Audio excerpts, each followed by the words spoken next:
Hola amigos, bienvenidos a su canal Biomédica para Todos. El día de hoy, siguiendo la serie de videos sobre el ultrasonido diagnóstico, vamos a hablar acerca de los transductores. ¿Qué son los transductores? ¿Cuántos tipos hay? ¿Cómo están construidos? En fin, todo lo que tenga que ver con los transductores. Y si no se han inscrito, este es el momento para hacerlo. Si les gusta el contenido y quieren apoyar este proyecto, pueden hacerlo suscribiéndose, dándole like, picándole a todos los botones, siguiéndonos en Facebook en Biomédica para Todos, y tenemos un podcast también llamado Biomédica para Todos. Cualquiera de estos, en donde nos escuchen, donde nos vean, síganos, denle like y agregaremos muchísimo más contenido que sabemos que es de importancia para todos ustedes los biomédicos. Y si no eres biomédico, pues también puede ser que te interese. Vamos a comenzar. ¡Vámonos!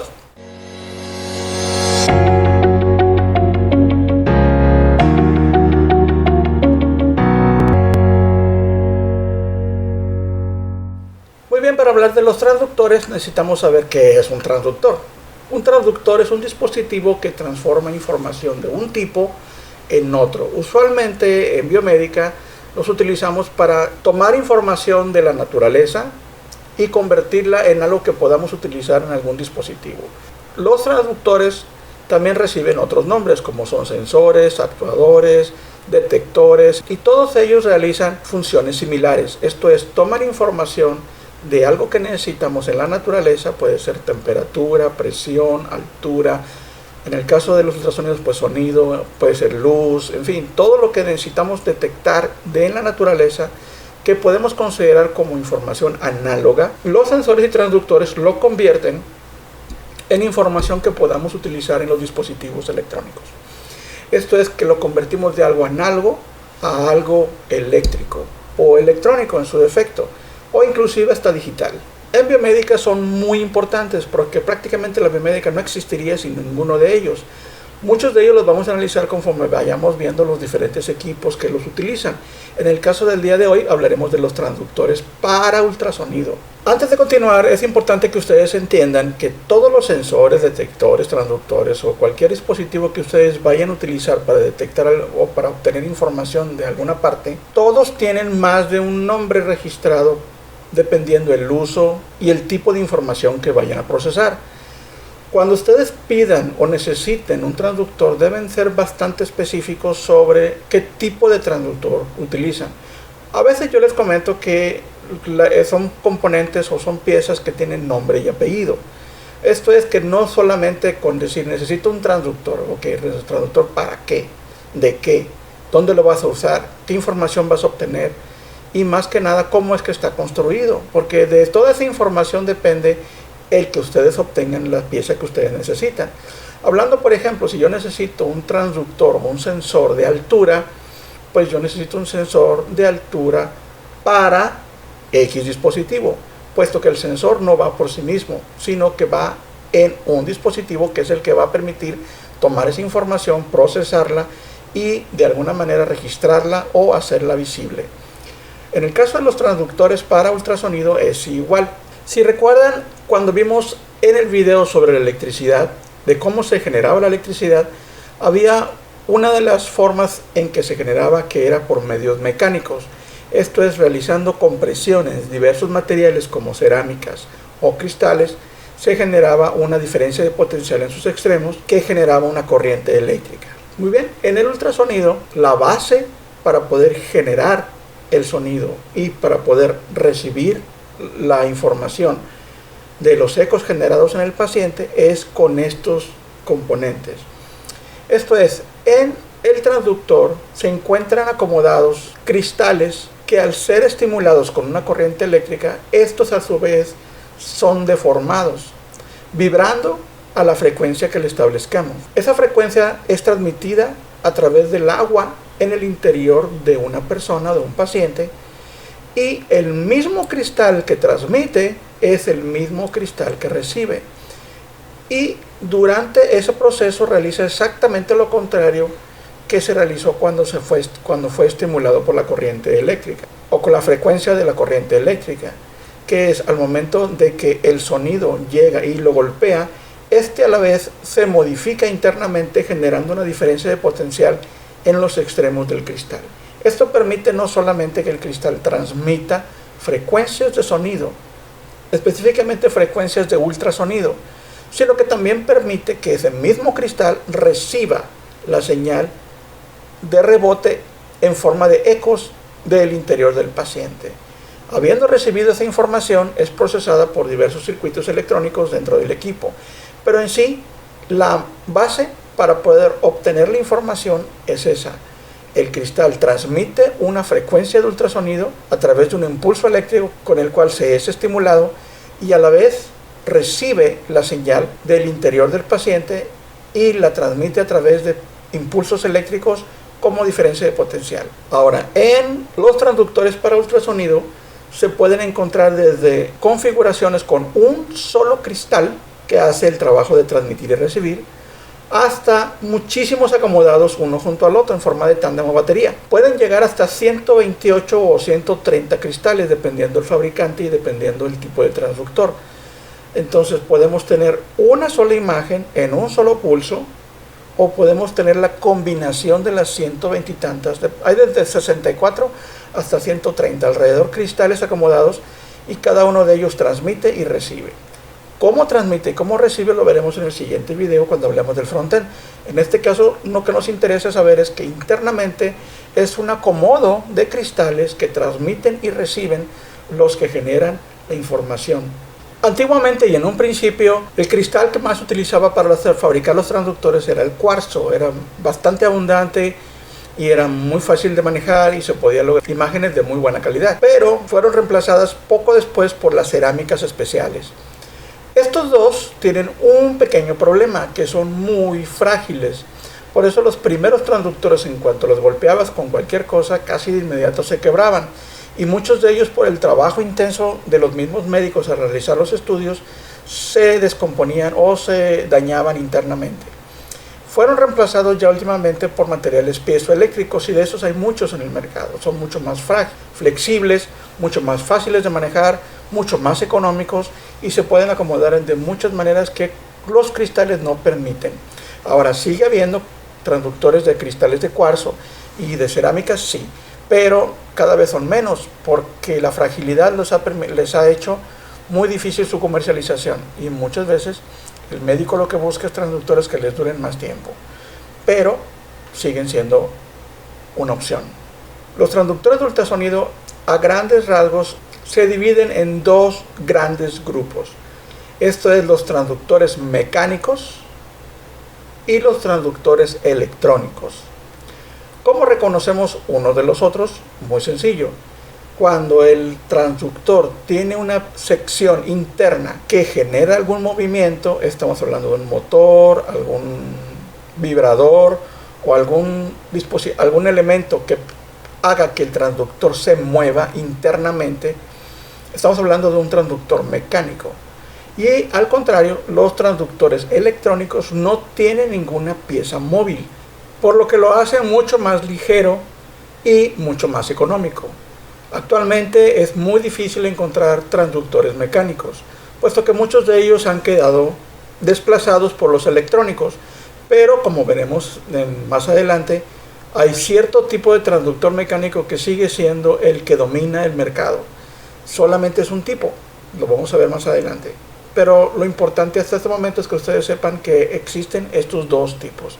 Ahora, dependiendo el tipo de estudio que se vaya a realizar, es la frecuencia que se va a aplicar al transductor. En transductores existe un rango de frecuencia entre los 1 MHz y los 17 MHz. Probablemente lleguen un poquito más arriba en algunos casos, pero casi todos entran en ese rango. Cuándo utilizar los de menor frecuencia y cuándo utilizar los de mayor frecuencia, eso depende de la profundidad de la estructura que vayamos a ver. Por regla general, cuando buscamos o queremos ver una estructura, un órgano o algún elemento que queramos ver dentro del paciente que esté más profundo, la frecuencia será más baja.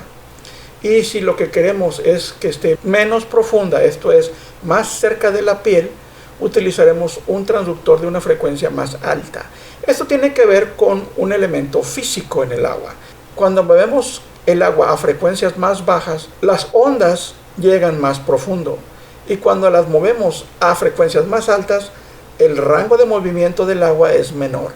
Dependiendo de la manera en que se acomodan los cristales en el transductor, es como se va a generar la imagen en la pantalla. Para fines prácticos existen solo tres maneras en las cuales estos se acomodan. Es de manera lineal, esto es un cristal junto al otro, generando una línea recta en la superficie del transductor. El convexo, que es igual cristal junto a cristal, pero en la superficie del transductor se genera una línea curva, una línea convexa. Y tres, los llamados sectoriales. Un transductor sectorial es un grupo de cristales acomodados de cierta manera que genera una imagen en forma de un triángulo. Cada una de estos acomodos dependerá del tipo de estudio que se quiera realizar. Vamos a ver cada uno de estos. Hablaremos primero del transductor convexo. El transductor convexo es el más utilizado en casi cualquier gabinete de ultrasonido y a nivel comercial es el que más se utiliza, puesto que es el que más usa el ginecólogo. Un transductor convexo, dependiendo el área que vayamos a ver, será su construcción. El convexo genera una imagen cónica en la pantalla. Esto es que es similar a un triángulo, pero la parte superior tiene un espacio abierto. Y esta forma particular permite un escaneo no solo más profundo, sino más extenso en muchas áreas en el interior del paciente. Usualmente el transductor que más vemos para embarazo o para abdomen es el tipo de transductor convexo abdominal y sirve para hacer estudios en casi cualquier parte del abdomen. Esto es en embarazos, riñones, hígado, vesícula, páncreas, en fin, cualquier estructura en el área abdominal funciona muy bien el convexo electrónico para abdomen. La otra construcción es el llamado intracavitario. Este es un nombre más que nada que los médicos le han establecido porque se forma de dos palabras, intra, que es dentro, y cavitario es en una cavidad. Ese transductor, el intracavitario, es un convexo con un rango de acomodo mucho más extenso. Esto es que una curvatura mayor y está puesto en la punta de una extensión y de esta manera alcanzar las estructuras de interés para el médico. Actualmente los intracavitarios prácticamente se remiten a los transductores vaginales. Existe otro tipo de transductores que se utilizaban hace muchísimo tiempo para estudios de próstata vía rectal, pero actualmente ya prácticamente están en desuso y yo la verdad no he visto muchos actualmente. Antiguamente sí existían, pero eran un transductor que solo funcionaba en un modelo que ya actualmente no está en el mercado, por lo que se ha limitado el uso de los intracavitarios a los transductores vaginales. Por eso muchas veces el médico ya no dice intracavitario, sino dice vaginal, aunque hay muchos que acostumbran esta palabra. Y ya por último, para terminar con los convexos, está el microconvexo. Es un transductor que se utiliza generalmente para estudios intracraneales en neonatos o en niños o inclusive en adultos, pero que en realidad tiene un rango de trabajo bastante específico y no son muchos médicos los que lo utilizan. Ahora continuamos con los transductores lineales. Hace muchísimos años los transductores lineales se utilizaban casi para cualquier parte del cuerpo, comenzando con frecuencias bajas y llegando hasta frecuencias a los 12 o a los 15 MHz. Pero los de frecuencias bajas, como requerían un cristal más grande para poder generar esa frecuencia, resultaban ser extremadamente grandes y pesados. De hecho, probablemente algunos de ustedes hayan visto en equipos bastante viejos transductores gigantescos de 10, 12, 15, hasta 20 centímetros de largo. Y esto era porque el acomodo de frecuencias no permitía utilizar cristales pequeños. Esos transductores pasaron a la historia y ya actualmente no se utilizan, puesto que el convexo vino a reemplazarlos de manera definitiva. Actualmente los transductores lineales solamente se utilizan para frecuencias altas. Estamos hablando de frecuencias de 7 MHz en adelante. Y uno puede decir, bueno, ¿qué es lo que esperamos ver con frecuencias tan altas? Pues objetos o áreas de interés que estén más cercas a la piel. Los transductores lineales de alta frecuencia o de frecuencias altas se utilizan muchísimo en 5 estudios principales, que son tiroides, mama, testículo y vascular. Y estamos hablando de vascular periférico porque hay vascular interno que ese no se utiliza, para eso no se utiliza. Y ahora le toca el turno al transductor sectorial. Los transductores sectoriales tienen la peculiaridad de que el acomodo de los cristales está en un área muy pequeña. En la cabeza del transductor o el área donde se transmite la señal no mide más de 3 centímetros por 3 centímetros. Esta es un área muy pequeñita. En la gran mayoría son hasta más pequeños. Estos transductores tienen muchísimos años en el mercado. Antes de que existieran los convexos de manera comercial, ya se utilizaban los transductores sectoriales. Estos se utilizan en frecuencias bajas y se utilizaban en casi cualquier estudio. Pero con el desarrollo de los transductores convexos, cada vez más eficientes, más pequeños y con una mejor calidad de imagen, se fueron relegando a solo cierto tipo de estudios. Para lo que son muy buenos es para los estudios cardíacos. ¿Por qué? Porque el tamaño de la cabeza o del área de escaneo es tan pequeña que puede ubicarse entre las costillas. Recuerden que la señal de ultrasonido, si encuentra un objeto lo suficientemente duro dentro de la persona, el sonido no cruzará por él. Si tratamos de utilizar un transductor convexo para generar una imagen, podemos hacerlo, pero estamos limitados a que se tome de manera longitudinal a las costillas, mientras que el transductor sectorial tiene la facilidad de girarse y ver casi en cualquier ángulo. Los transductores sectoriales a nivel comercial solo existen dos tipos. Uno es el transductor transtorácico, esto es para fines cardíacos, por encima del tórax, y los transesofágicos, que esto es un transductor que se mete por la boca a través del esófago y permite ver el corazón por la parte de atrás. Estos estudios son muy especializados, son transductores muy especializados, muy frágiles también, pero que en su momento para el médico cardiólogo es un arma fantástica para poder dilucidar muchos problemas cardíacos que de otra manera no se podrían realizar. Estos dos, tanto el torácico como el transesofágico, prácticamente solamente se utilizan en cardiología. Estos transductores, los sectoriales, usualmente se les conoce como transductor cardíaco y también reciben otro nombre que es el transductor de arreglo de fase. Por eso en ocasiones cuando ustedes buscan un transductor cardíaco dice es un transductor de phase array o de arreglo de fase. Realmente casi todos los transductores son de arreglo de fase, pero específicamente tiene una ventaja el que se realicen los estudios a través de este sistema. Pero lo veremos en otros videos cuando hablemos del frontend. Por lo pronto, estos son los tres tipos de transductores más utilizados, que son los convexos, los lineales y los sectoriales. Todos ellos electrónicos. Sí existen sectoriales mecánicos y sí existen lineales mecánicos y sí existen convexos mecánicos, pero son para usos muy exclusivos y muy especiales. Vamos a hablar de esto. Hace muchísimos años, en la guerra y la batalla por las imágenes cada vez más definidas, el ultrasonido siempre se utilizó para poder obtener diagnósticos en 2D. Esto es imágenes con planos verticales y horizontales, una imagen normal de ultrasonido. Mientras que en otras tecnologías como la de tomografía, ya se comenzaban a generar imágenes en tercera dimensión. Esto es que era un plano vertical, plano horizontal y profundidad. Esto generaba imágenes impactantes.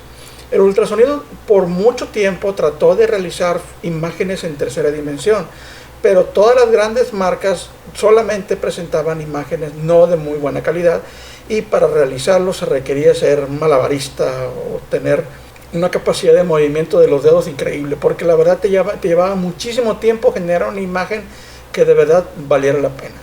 Se comenzaron a generar algunos software que permitían que con el mismo 2D pudieras realizar imágenes en 3D, pero tenías que mover el transductor generando un escaneo entre un punto definido y otro. Algunas marcas lograron algunos avances, sobre todo la marca Loca fue la que primera en generar una imagen en tercera dimensión que de verdad tenía una calidad similar o parecida a la generada por los tomógrafos de la época. De repente una pequeña compañía allá en Austria generó un sistema que no solo generaba imágenes de muy buena calidad, sino que eso hacía de una manera muy rápida y podíamos tener imágenes casi en el momento. Para esto fue necesario el desarrollo de un transductor que no solo generara imágenes en 2D, sino que aparte se pudiera mover para poder reemplazar el movimiento del brazo del médico para realizar un escaneo. Esto se logró a través de la implementación de un motor en el interior que permitía el movimiento dentro del transductor de los cristales. A ese transductor, que tenía la tecnología de los transductores mecánicos antiguos, realizó la primera escaneo en 3D en tiempo real, la llamada 4D. Realmente no existe una cuarta dimensión, como tampoco existe una quinta y una sexta y una séptima. Y al rato vamos a llegar a la 16X o la 16D sin saber de antemano que realmente no existe ninguna cuarta dimensión. Es una manera de marketing para poder publicitar sus productos. Pero para poder generar esa imagen fue necesario el desarrollo de ese transductor. Esa empresa se llamaba Kretz. Esa empresa comenzó a desarrollar sus propios equipos y los comercializó con la marca Madison. Y el modelo que se comercializó con el 4D, esto es con 3D en tiempo real, fue el modelo 530. General Electric trató por todos los medios posibles hacer un equipo de cuarta dimensión, sin poder obtener un resultado realmente bueno. Por lo que tomó el camino más fácil, que fue hablar con Kretz y comprarle la tecnología, quitándole a Madison la distribución de los equipos de cuarta dimensión y siendo General Electric el desarrollador de los equipos 730 que ya venían con mejoras, no solo en el hardware, que es el transductor, sino en el software.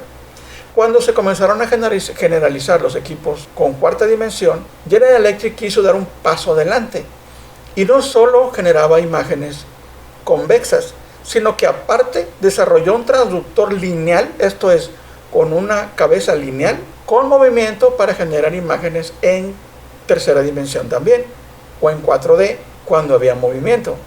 Y no solo eso, sino que aparte desarrolló el transductor vaginal utilizando una tecnología muy vieja de sectoriales mecánicos, aplicándolos a esos transductores para generar imágenes vaginales en un transductor de cuarta dimensión. Aun cuando es un desarrollo reciente, la cuarta dimensión está cimentada sobre principios antiguos, como es el de utilizar motores para poder generar movimiento dentro del transductor.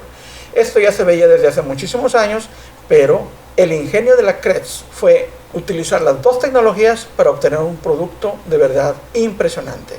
La segunda parte de este desarrollo fue el software, desarrollando un software que hasta hoy día, en los modelos más nuevos, se sigue utilizando.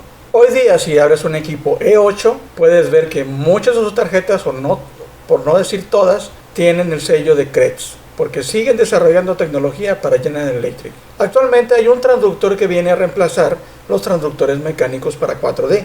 Es un transductor llamado matricial, que no es otra cosa más que un montón de transductores convexos acomodados sin movimiento. Esto es que es 100% electrónico. Y ya la estructura y formación de las imágenes en 4D se generarían de manera electrónica a través del software. Pero actualmente esos transductores son realmente muy caros y solo funcionan en modelos muy nuevos. Pero la verdad, el desarrollo de esa tecnología para generar 4D ha sido la que ha hecho el mayor avance en imagen en los ultrasonidos. Muy bien amigos, hasta aquí llegamos con este video. Esperamos que sea de su completo agrado, que hayan aprendido algo nuevo el día de hoy y servirá como base para los siguientes videos que hablaremos sobre los diferentes procesos dentro del ultrasonido. Nuestro siguiente video se llama modos de imagen. Espérenlo para que puedan aprender un poco más acerca de cómo es que se procesan las imágenes del ultrasonido y cómo diferenciarlas. Si les gustó todo el contenido, si les gusta el proyecto, denle like, regístrense, píquenle a todo y acompáñanos y síganos en nuestras redes sociales. Mientras tanto, cuídense y nos vemos. Hasta luego.